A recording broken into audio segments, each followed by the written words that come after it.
Hello, and welcome to the first of a series of PowerPoints on enzymes. The first one's general introduction. So here we've got an enzyme. It's a protein, it's a blob, but it has a particular shape, and the shape dictates the function. Up here we've got what is called the active site. The active site is where the substrate will bind.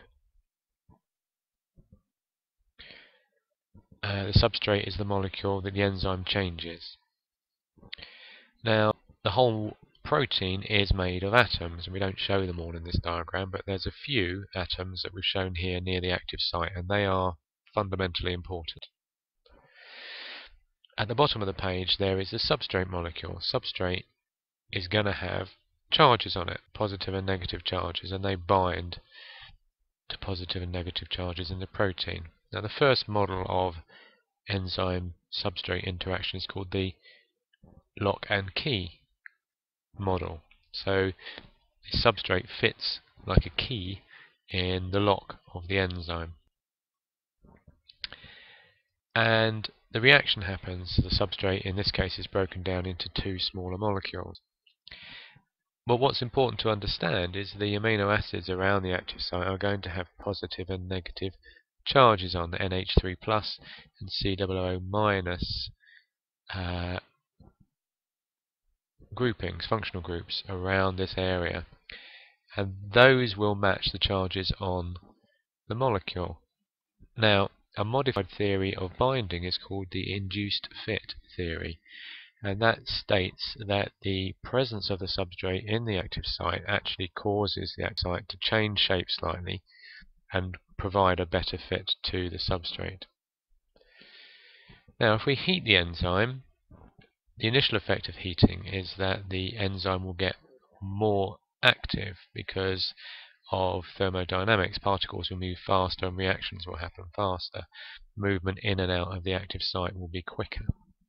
However, beyond a certain temperature, beyond about 40 degrees, the structure of the protein of the enzyme will change. Now, initially it might not affect the active site, but as we continue to heat the enzyme, the secondary, tertiary and quaternary structure breaks down, and the active site will lose its shape, and the enzyme won't be able to bind the substrate anymore until above a certain point.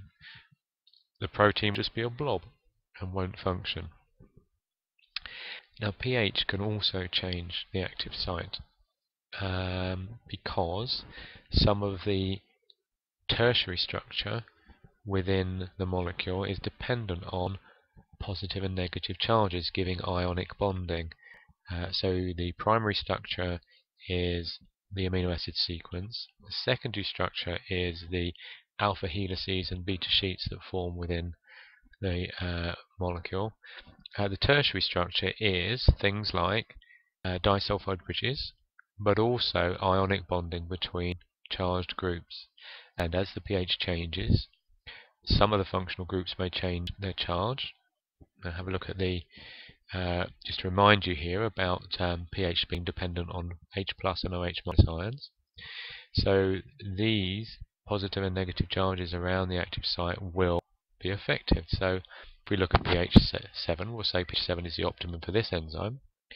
If we decrease the pH, there's going to be more H+ ions around, and they are going to neutralize negative charges and create additional positive charges. So the active site will change and the substrate won't bind effectively in the active site. At extreme pHs, the structure of the protein will break down. Back to pH 7, and we increase the pH. That's going to have a low level of H+, which means we're going to increase in negative charges in the active site, and again at extreme pHs the structure of the protein will break down.